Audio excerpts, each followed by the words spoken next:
Bonjour, on se retrouve aujourd'hui, pas en direct de ma plage préférée, mais en différé. Voilà, je vous ai mis une jolie photo de ma plage préférée. Et je voulais vous parler aujourd'hui de l'importance de la connaissance de soi. Pourquoi est-ce que c'est si important d'apprendre à se connaître, d'aller à la rencontre de qui on est? La connaissance, au fait, souvent, quand on se lance dans un nouveau projet ou qu'on a des appels intérieurs, qu'on a des envies qui arrivent, des intuitions, on se dit, tiens, ça, j'aimerais bien faire, j'ai envie de ça.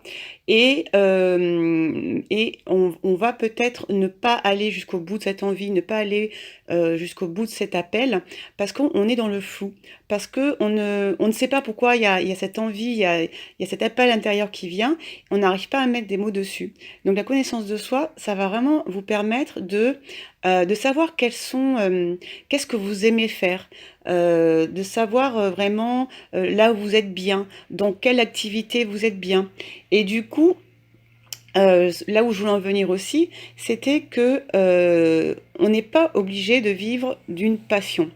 C'est-à-dire, vous pouvez très bien actuellement avoir un travail qui ne vous plaît pas plus que cela, mais si vous vous connaissez, si vous savez ce qui vous vraiment vous anime, si vous connaissez vos dons, vos talents, si vous savez ce que vous aimez faire, mais que vous faites le choix de rester dans un travail où vous ne vous éclatez pas à 100%, mais ce travail, ça vous apporte une sécurité financière, ça vous permet de vous alléger justement au niveau de tout ce qui est matériel et de vous sentir bien.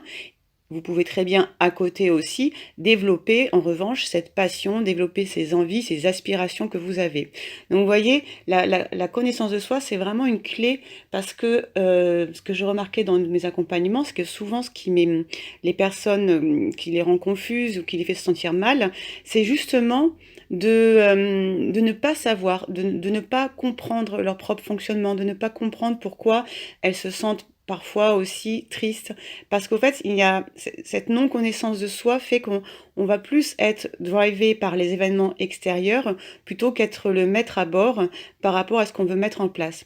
Donc, c'est pas forcément un objectif en soi que de faire un métier passion, mais la connaissance de soi, c'est un objectif en soi pour justement faire vos choix en conscience.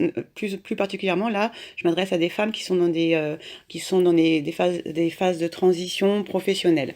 Voilà, bah écoutez, je vous souhaite une très belle journée et je vous dis à bientôt. Au revoir.